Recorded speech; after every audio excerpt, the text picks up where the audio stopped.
শুভ কাজে সবার পাশে এই স্লোগানকে সামনে রেখে কালের কণ্ঠ যে পদক্ষেপ নিয়েছে, যে এই সংঘ যে পদক্ষেপ নিয়েছে এটাকে আমি অ্যাপ্রিসিয়েট করি।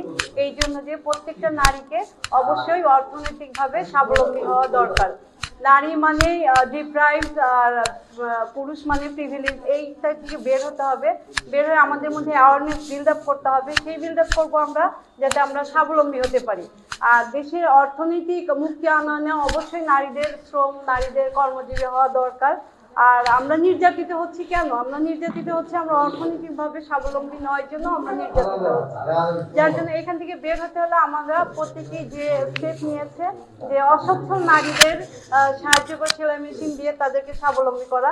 পদ্মা সেতু, মেট্রো রেল এবং এলিভেটেড এক্সপ্রেসওয়ে নির্মাণের গর্বিত অংশীদার বসুন্ধরা সিমেন্ট। আসসালামু আলাইকুম, আমার নাম মোসাম্মদ মোহনা খাতুন। আমি ক্লাস 9-এ পড়ি। আমি এখানে বসুন্ধরা শুভ সংঘ প্রশিক্ষণ কেন্দ্রে অসচ্ছল নারীদের সাবলীল কেন্দ্রে সবাইকে ধন্যবাদ জানাবো, যাতে আমাদের মতো অসহায় নারীদের বা যারা স্টুডেন্ট আছে, যারা পরিবারের অনেক অসুবিধার কারণে আজ এরকম একটা ভালো সংঘের সাথে যুক্ত হতে পারছে।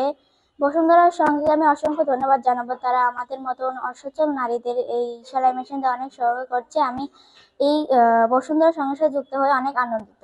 শুভ কাজে সবার পাশে এই স্লোগানকে সামনে রেখে বসুন্ধরা শুভ সংঘের যাত্রা বসুন্ধরা গ্রুপের একটি অঙ্গ সংগঠন।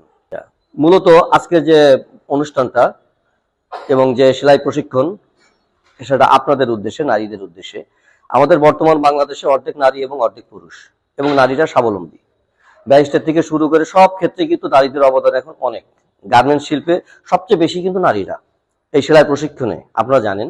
এবং সেই উদ্যোগকে এবং আপনাদের স্বাবলম্বী করার জন্য যারা কম সৌভাগ্যবান বা যারা পিছিয়ে পড়া, যারা গ্রাম অঞ্চলে যারা আছেন নারীরা, তাদেরকে সামনে এগিয়ে নিয়ে আসার জন্য এবং অর্থনীতিকে স্বাবলম্বী করার জন্য যে পদক্ষেপ নিচ্ছে সেটা হচ্ছে বসুন্ধরা শুভ সংঘ।